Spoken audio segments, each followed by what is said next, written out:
নমস্কার, mat DNA চ্যানেলে সবাইকে স্বাগত জানাই। আজকে আমরা শুরু করতে চলেছি প্রাচীন ভারতের ইতিহাসের নব্যপ্রস্তর যুগ সম্পর্কে। এর আগের ক্লাসে আমরা আলোচনা করেছিলাম প্রাচীন ভারতের ইতিহাসের যুগ বিভাজন সম্পর্কে, প্রাচীন প্রস্তর যুগ সম্পর্কে, মধ্যপ্রস্তর যুগ সম্পর্কে। চলো আজকে শুরু করি নব্যপ্রস্তর যুগ সম্পর্কে। তো নব্যপ্রস্তর যুগ সম্পর্কে আলোচনা করার জন্য আমরা আজকে কি পড়তেছি এখান থেকে একটু জেনে নিই। আমরা এখান থেকে পড়তেছি নব্যপ্রস্তর যুগের সময়কাল সম্পর্কে, তারপরে পড়ব আমরা নব্যপ্রস্তর যুগের বৈশিষ্ট্য সম্পর্কে, তারপরে পড়ব আমরা নব্যপ্রস্তর যুগের চাষবাস সম্পর্কে, অর্থাৎ নব্যপ্রস্তর যুগে এসে মানুষ চাষাবাদ করতে শুরু করে দেয়, তাই আমাদের চাষাবাদ সম্পর্কেও জানতে হবে।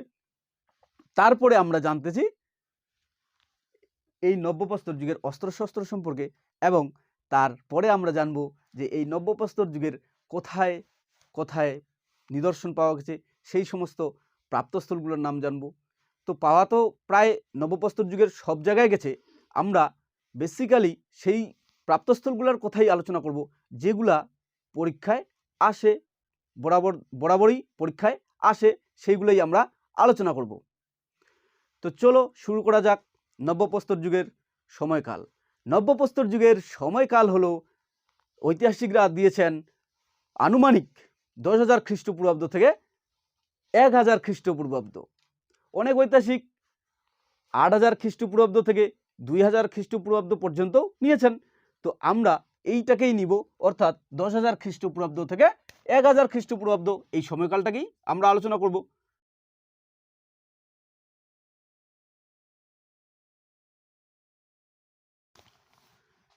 10,000 খ্রিস্টপূর্বাব্দ থেকে 1,000 খ্রিস্টপূর্বাব্দ আমরা অর্থাৎ নব্যপ্রস্তর যুগের সময়কালটা সম্পর্কে জেনে নিলাম।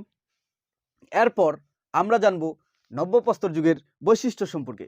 নব্যপ্রস্তর যুগের বৈশিষ্ট্য সম্পর্কে জানতে হলে আমাদের একটু বাস্তবমুখী হয়ে ভাবতে হয়।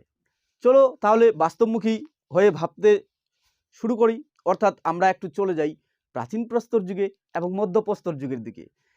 সেখানে আমরা অর্থাৎ প্রাচীন প্রস্তর যুগে আমরা দেখছি কি, সেখানে মানুষ যাযাবর জীবনযাপন করতেছে, তারা শিকার করতেছে, অর্থাৎ মোদ্দা কথা হলো তারা সম্পূর্ণভাবেই খাদ্য সংগ্রহ করার জন্য প্রকৃতির ওপর নির্ভর করতেছে।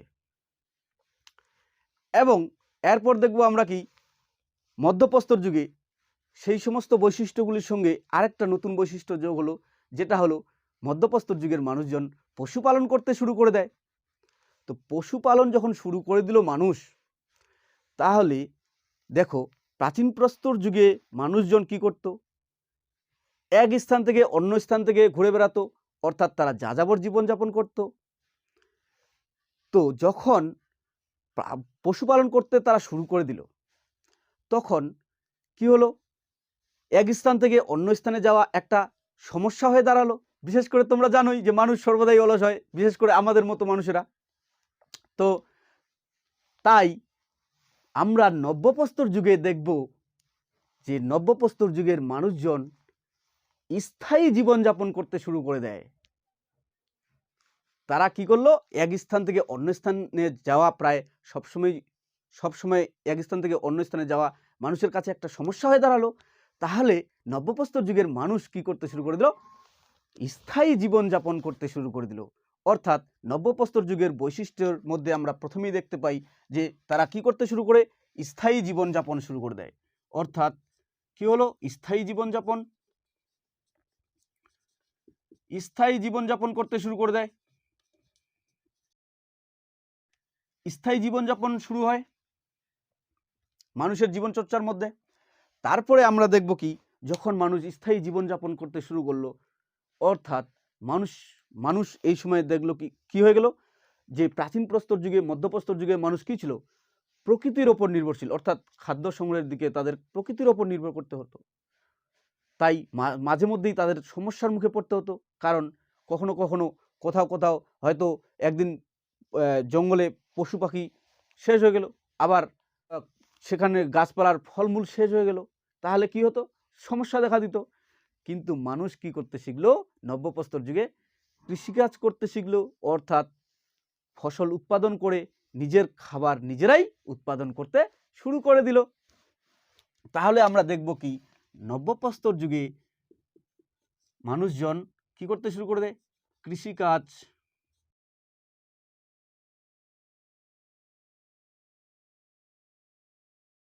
এখান থেকে এইভাবে কোশ্চেনটা হবে যে মানুষ কোন যুগে খাদ্য সংগ্রাহক থেকে খাদ্য উৎপাদকে পরিণত হয়, অর্থাৎ কৃষিকাজ করতে শুরু করে, অর্থাৎ মানুষ এই সময় কি হলো? খাদ্য উৎপাদকে পরিণত হলো। এতদিন কি করতো? তারা খাদ্য সংগ্রহ করত, ফুড গেদার করত, তাই কি না? তাহলে এখন থেকে মানুষ খাদ্য সংগ্রাহকে পরিণত হলো, খাদ্য উৎপাদকে তারা, কারণ তারা নিজেরাই চাষাবাদ করছে, খাদ্য উৎপাদকে পরিণত হয়। তাহলে এখান থেকে এইভাবে কোশ্চেন আসে যে নিম্নলিখিত বৈশিষ্ট্যগুলির মধ্যে কোনটি নব্যপ্রস্তর যুগের ছিল না? তাহলে আমরা এগুলা বৈশিষ্ট্যগুলো জেনে নিচ্ছি যে স্থায়ী জীবনযাপন শুরু হচ্ছে, কৃষিকাজ করতে শুরু করে মানুষজন, আবার তারা কি হয়ে গেল? একটা বিশাল চেঞ্জ দেখা দিল যে মানুষ এতদিন খাদ্য সংগ্রহ করত, এখন মানুষ কি হচ্ছে? খাদ্য উৎপাদন করছে। তো ব্যাপার হলো এই যে স্থায়ী জীবনযাপন শুরু হলো, কৃষিকাজ শুরু হলো, ধরো একটা বাস্তবমুখী হয়ে একটু ভাবো যে ধরো যে এটা কৃষ্ণপুর, এটা যদি কৃষ্ণপুর হয়, স্থায়ী জীবনযাপন শুরু করছে মানে মানুষ বাসস্থান গড়ে তুলছে। আর ধরো যে এটা রাধিকাপুর,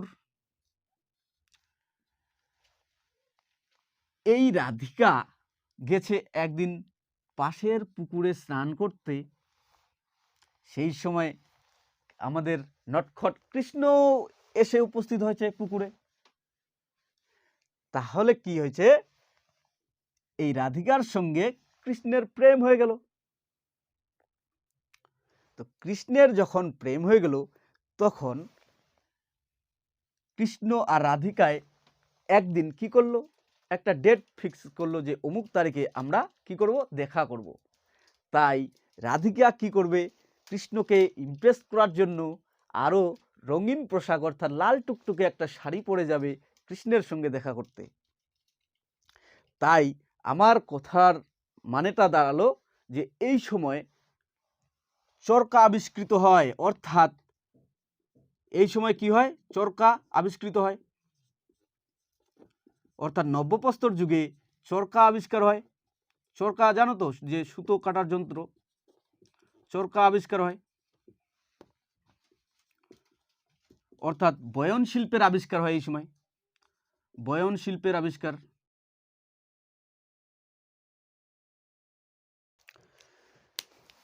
তো প্রেম হলো, এরপর কৃষ্ণ আর রাধিকা মিলে ভাবলো কি একদিন তারা কি করবে? রোজ দেখা করতো পায়ে হেঁটে হেঁটে। তাদের মধ্যে আবার একটা পরিবর্তন দেখা দিবে যে একদিন আমরা কেননা গাড়ি করে দেখা করতে যাই, অর্থাৎ গাড়ি কিসের সাহায্যে চলে? চাকার সাহায্যে, অর্থাৎ নব্যপ্রস্তর যুগে চাকা আবিষ্কৃত হয়ে যায়।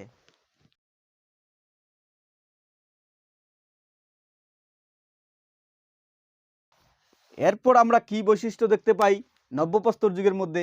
অর্থাৎ তারা কি করতে শুরু করলো? মিট করতে শুরু করলো, অর্থাৎ দেখা করতে শুরু করলো। তাই একদিন ভাবলো কেননা আমরা রেস্টুরেন্টে গিয়ে খাই। এই সময় রেস্টুরেন্টে যখন ওরা খেতে গেল, দেখলো কি দোকানদারকে অর্ডার করলো যে নান দিতে। তাহলে নান কি করলো? আগুনে পুড়িয়ে নানটা ওদেরকে খেতে দেওয়া হলো। তাই দেখব কি আমার কথার মানেটা দাঁড়ালো যে এই সময় নব্যপ্রস্তর যুগে মানুষ আগুনের ব্যবহার শিখে যায়।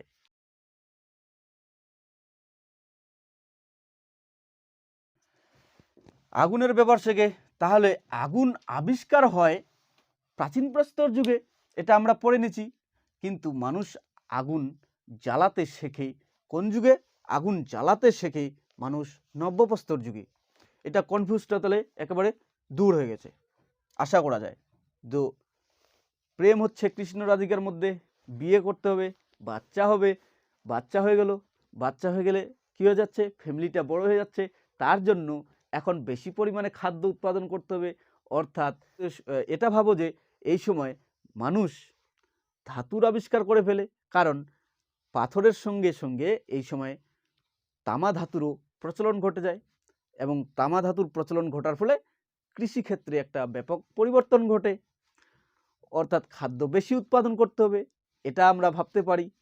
তাহলে এই সময় নব্যপ্রস্তর যুগের মানুষজন কি করলো, তামা ধাতুর ব্যবহার শিখলো, অর্থাৎ ধাতুর ব্যবহার শিখে এই সময়। আর এটা তোমরা জানো যে মানুষ দ্বারা প্রথম ব্যবহৃত ধাতুর নাম কি ছিল? মানুষ দ্বারা প্রথম ব্যবহৃত ধাতুর নাম ছিল তামা। অর্থাৎ এই যুগে, অর্থাৎ নব্যপ্রস্তর যুগে ধাতুর ব্যবহার শুরু হয়।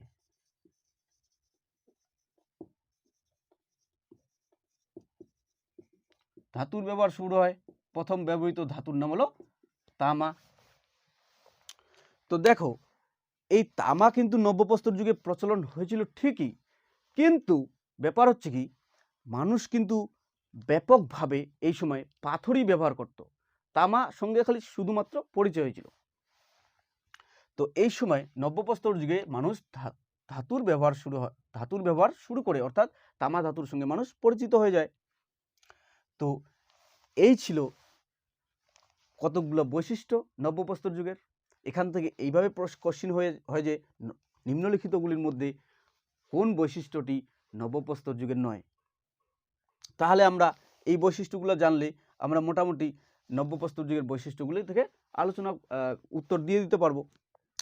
এবার আমরা পড়ব নব্যপ্রস্তর যুগের চাষবাস সম্পর্কে, অর্থাৎ এগুলা তোমরা স্ক্রিনশট করে নিতে পারো বা তোমরা খাতায় লিখে নিতে পারো। আশা করা যায় হয়ে গেছে, আমি মুছে দিলাম। এখন আলোচনা করব আমরা নব্যপ্রস্তর যুগের চাষাবাস সম্পর্কে, অর্থাৎ এখানে কৃষিকাজের সূচনা হয়ে যায়।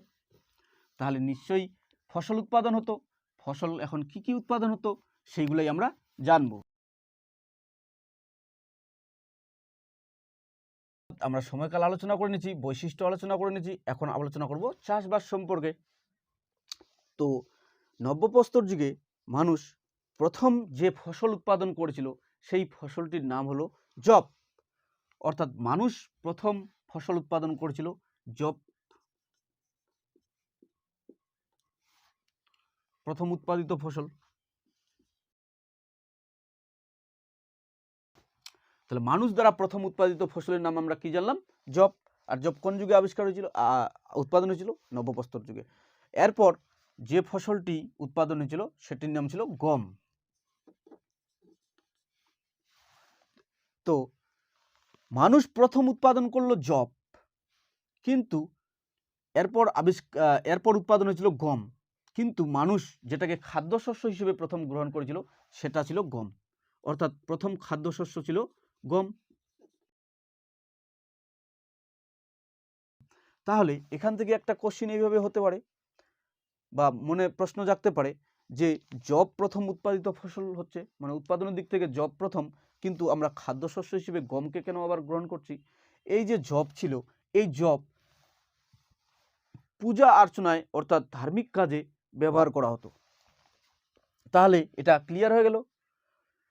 তাহলে যব পূজা অর্চনাতে অর্থাৎ ধার্মিক কাজে ব্যবহার করা হতো, কিন্তু খাদ্যশস্য হিসেবে গমটাকে কি করা হয়েছিল? প্রথম নেওয়া হয়েছিল।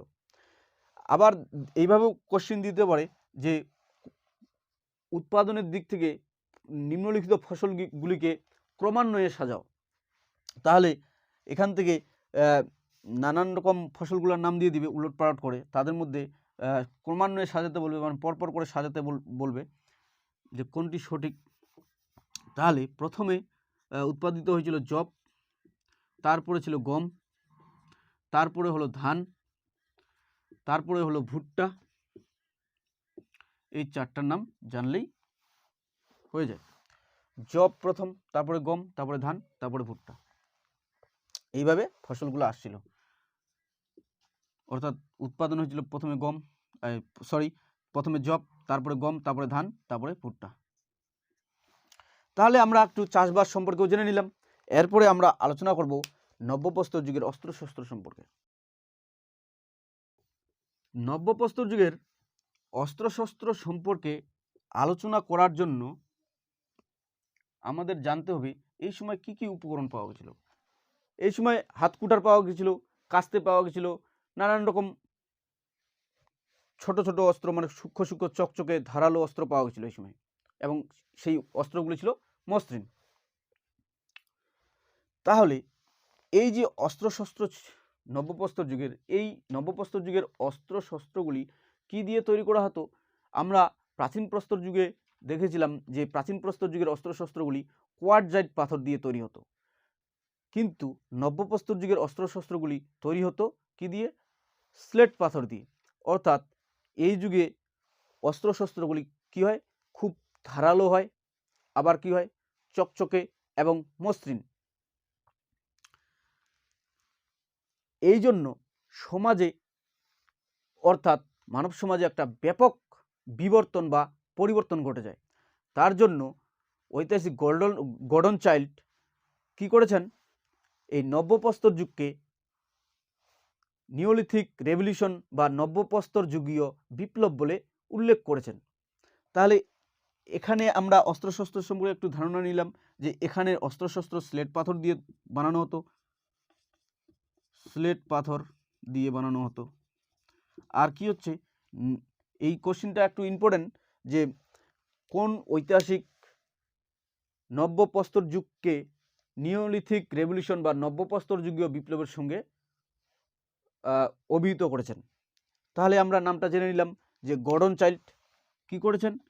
নিওলিথিক রেভলিউশন বলে উল্লেখ করেছেন।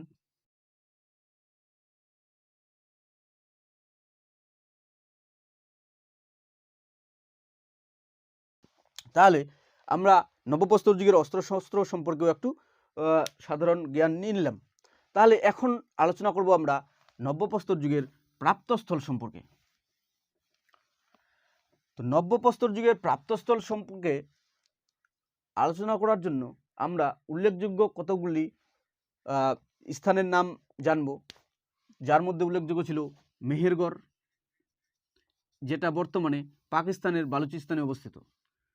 মেহেরগড়,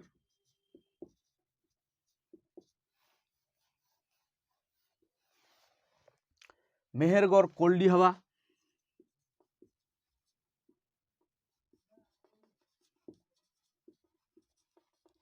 মেহেরগড় কোল্ডি হাওয়া। অর্থাৎ নব্যপ্রস্তর যুগের তো নিদর্শন আমরা কম বেশি করে ভারতবর্ষের সব জায়গায় পাই, কিন্তু এগুলা উল্লেখযোগ্য প্রাপ্তস্থল মেহেরগড়, কোল্ডি হাওয়া, তারপরে হচ্ছে চিরান্ত। মেহেরগড় এটা বালুচিস্তানে অবস্থিত, পাকিস্তানের বালুচিস্তান। এটাও ইউপিতে অবস্থিত, এটাও ইউপিতে অবস্থিত, এটা বিহারে অবস্থিত, এটা হলো বিহারে অবস্থিত, চিরান্ত বিহারে অবস্থিত। তো আমরা দেখব কি মেহেরগড়ে আমরা কি পাই?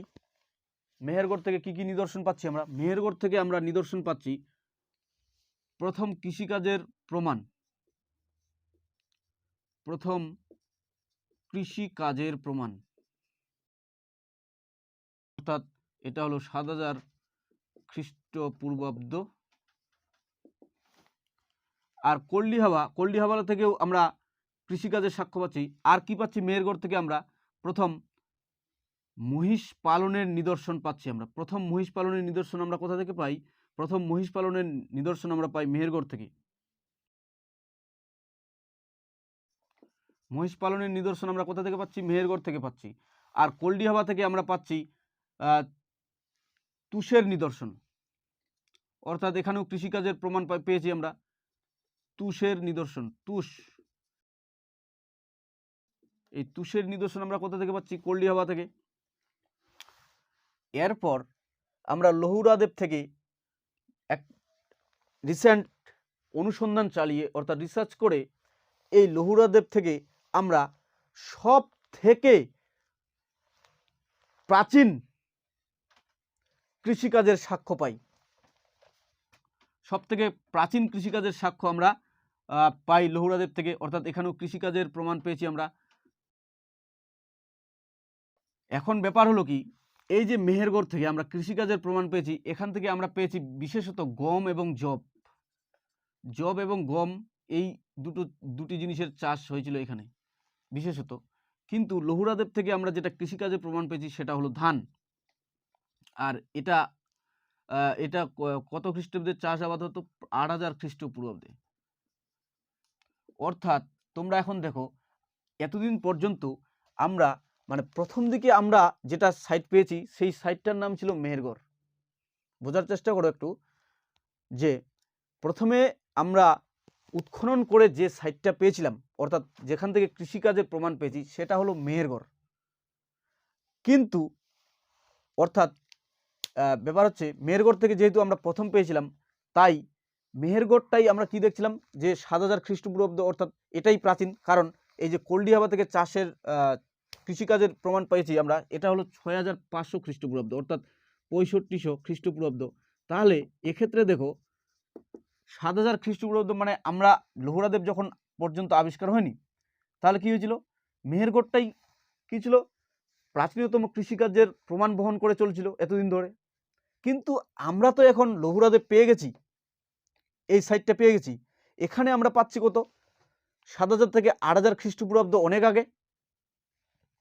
তাহলে এখান থেকে আমরা কি পেয়েছি, বর্তমানে পেয়েছি আমরা এটা। তাই এখন ওই মেহেরগড় বাদ দিয়ে আমরা অপশনে কি ঠিক করব, লহুরাদেব ঠিক করব, যে প্রথম সব থেকে প্রাচীন কৃষিকাজের প্রমাণ আমরা কোথা থেকে পাই। এইভাবে কোশ্চিন হবে যে সবচেয়ে প্রাচীন কৃষিকাজের প্রমাণ আমরা পাই লহুরাদেব অঞ্চল থেকে। যদি বলে কোন অঞ্চল থেকে গম ও যবের প্রাচীন কৃষিকাজের প্রমাণ মেলে, তাহলে আমরা সেক্ষেত্রে বলবো মেহেরগড়। কিন্তু আবার যদি বলে যে কোথা থেকে সব থেকে প্রাচীন ধান চাষের নিদর্শন পাওয়া গেছে, সেটা হবে লহুরাদেব। আবার যদি বলে যে ভারতীয় উপমহাদেশের মধ্যেই, অর্থাৎ ভারতীয় উপমহাদেশ বলতে আমাদের কি পাকিস্তান, ভারতবর্ষ, সমস্ত বাংলাদেশ, এই কতগুলা দেশ নিয়ে কিন্তু ভারতীয় উপমহাদেশ আলোচনা করা হয়। তাই আমাদের বলতে হবে যে ভারতীয় উপমহাদেশের মধ্যে সবচেয়ে প্রাচীন কৃষিকাজের প্রমাণ আমরা কোথা থেকে পাই, তখন হয়ে যাবে এটা লহুরাদেব থেকে। আশা করা যায় বোঝা গেছে। এই চিরান্ত কোথায় অবস্থিত? বিহারে অবস্থিত। এই চিরান থেকে আমরা কি পাই? চিরান থেকে আমরা পেয়েছি নব্যপ্রস্তর যুগের হাড়ের নিদর্শন। চিরান থেকে আমরা পেয়েছি নব্যপ্রস্তর যুগের হাড়ের নিদর্শন। এখান থেকে পেয়েছি আমরা হাড়ের নিদর্শন। তো ব্যাপার হলো, এই কতগুলো কি উল্লেখযোগ্য সাইট? না, আরও আছে, যার মধ্যে উল্লেখযোগ্য ছিল একটা কাশ্মীর। কাশ্মীরের দুটা সাইট উল্লেখযোগ্য, বিশেষ করে একটার নাম হলো বুরজাহম, একটার নাম হলো গুফক্রাল। বুরজাহম, এই বুরজাহমটা খুব ইম্পর্টেন্ট, অর্থাৎ কাশ্মীরের সাইটটা খুব ইম্পর্টেন্ট। এই বুরজাহম এবং গুফক্রাল, এই বুরজাহম, আগে জানি যে বুরজাহম কথার অর্থ কি। বুরজাহম কথার অর্থ হলো জন্মস্থান। এর অর্থ তাহলে কি হলো? এর অর্থ দাঁড়ালো জন্মস্থান। এর অর্থ হয়ে গেল জন্মস্থান। এখান থেকে আমরা কি পাইছি, এই বুরজাহম অর্থাৎ কাশ্মীরের বুরজাহম অঞ্চল থেকে নব্যপ্রস্তর যুগের আমরা নিদর্শন পেয়েছি, সেটা হলো গুহার নিদর্শন।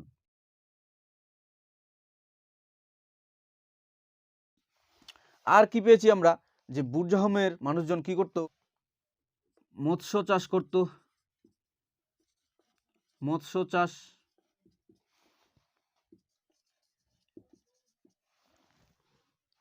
এবং কি করত, মৎস্য চাষ করত এবং তার সঙ্গে করত শিকার করার প্রমাণ আমরা পাই এখান থেকে। আর কি পাই, যেটা সব থেকে ইম্পর্টেন্ট, প্রায় পরীক্ষায় আসে, যে কোন অঞ্চলে মনিবের সঙ্গে নিম্নলিখিত কোন স্থানটিতে মনিবের সঙ্গে তার পোষা কুকুরকে সমাধি দেওয়ার রীতি প্রচলিত ছিল।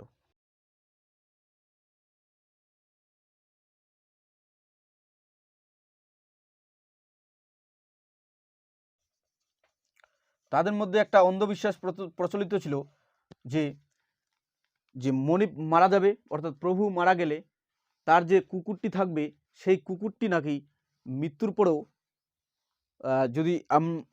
যদি কুকুরটিকে সমাধি দেওয়া হয় মনিবের সঙ্গে, তাহলে নাকি তার কুকুরটিও কি করবে, কুকুরটি তার প্রভুকে মরার পরও কি করবে, সুরক্ষা দেবে।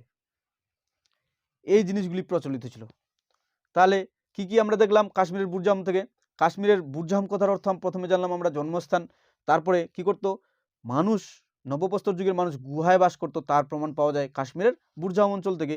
আবার কি হতো, এখানে মৎস্য চাষ করত এবং শিকারের প্রমাণ পাওয়া যায় এই অঞ্চল থেকে। আবার কি পাওয়া যায়, মনিবের সমাধিতে তার পোষা কুকুরকে একসঙ্গে সমাধি দেওয়া হতো, অর্থাৎ সমাধি দেওয়ার রীতি প্রচলিত ছিল এই অঞ্চলে। আর গুফক্রাল অঞ্চল কথার অর্থ হলো কুমোরের গুহা। আর এখন ব্যাপার হচ্ছে এই গুফক্রাল থেকে আমরা কি কি নিদর্শন পাই? পশুপালন ও কৃষিকাজের একসঙ্গে, পশুপালন প্লাস কৃষিকাজের একসঙ্গে নিদর্শন আমরা পাই গুফক্রাল অঞ্চল থেকে। অর্থাৎ এইভাবে এখান থেকে কোশ্চিন হবে যে কোন অঞ্চলটি থেকে নব্যপ্রস্তর যুগে পশুপালন এবং কৃষিকাজের প্রমাণ পাওয়া গেছে, তখন আমাদের বলতে হবে পশুপালন এবং কৃষিকাজের প্রমাণ পাওয়া গেছে নব্যপ্রস্তর যুগের গুফক্রাল অঞ্চল থেকে, কাশ্মীরের গুফক্রাল অঞ্চল থেকে। তাহলে এই ছিল আজকে আমাদের নব্যপ্রস্তর যুগের প্রাপ্তস্থলগুলি। এছাড়াও উল্লেখযোগ্য আরও কতগুলি সাইট আমরা জানবো যে পাকিস্তানের যেগুলো বর্তমানে অবস্থিত, তার মধ্যে উল্লেখযোগ্য হলো রানাঘুন্ডাই, মঙ্গলঘুন্ডাই প্রভৃতি প্রাপ্তস্থল পাওয়া গেছে। কি কি বললাম আরেকবার, আমি লিখছি না সেগুলির নাম। কি কি পেয়েছি? রানাঘুন্ডাই, মঙ্গলঘুন্ডাই, মেহেরগড় তো পেয়েছি, মেহেরগড়, রানাঘুন্ডাই, মঙ্গলঘুন্ডাই, পেরিয়ানোঘুন্ডাই, ডাবরকোট, বালকোট প্রভৃতি প্রাপ্তস্থল পাওয়া গেছে। তো এই ছিল আজকে আমাদের নব্যপ্রস্তর যুগের ভিডিও। এরপরে আমরা আলোচনা করব তাম্রপ্রস্তর যুগ, তারপরে আমরা আলোচনা করব লৌহ যুগ। এইভাবে দুটা যুগ আর আলোচনা করে এই অধ্যায়টা আমরা শেষ করব এবং তারপরে আমরা নিয়ে আসব এই চ্যাপ্টারের উপর থেকে খুঁটিয়ে নানান ধরনের এমসিকিউ, যাতে তোমরা সহজেই প্র্যাকটিসও করতে পারো। তো ভিডিওটি কেমন লাগলো তোমরা অবশ্যই কমেন্ট করে জানাবে। আর যারা নতুন এই চ্যানেলে এসেছো তারা অবশ্যই চ্যানেলটিকে সাবস্ক্রাইব করে বেল আইকনে ক্লিক করে অল নোটিফিকেশনে ক্লিক করবে। তাহলে আমরা যখন প্রথম ভিডিও দিব তখন প্রথমেই তোমরা আপডেট পেয়ে যাবে। আর যারা এখনও পর্যন্ত আমাদের টেলিগ্রাম চ্যানেলের সঙ্গে যুক্ত হওনি তারা অবশ্যই টেলিগ্রামের চ্যানেলের সঙ্গে যুক্ত হয়ে যাবে এবং ডেসক্রিপশন বক্সে আমাদের ফেসবুক পেজের লিঙ্ক তোমরা পেয়ে যাবে, সেখানে তোমরা অবশ্যই যুক্ত হতে পারো, কারণ সেখানে আমরা ডেইলি কারেন্ট অ্যাফেয়ার্স শেয়ার করে থাকি। আজকের ভিডিও এই পর্যন্তই। সম্পূর্ণ ভিডিওটি দেখার জন্য অসংখ্য ধন্যবাদ। নমস্কার, দেখা হচ্ছে পরের ভিডিওতে।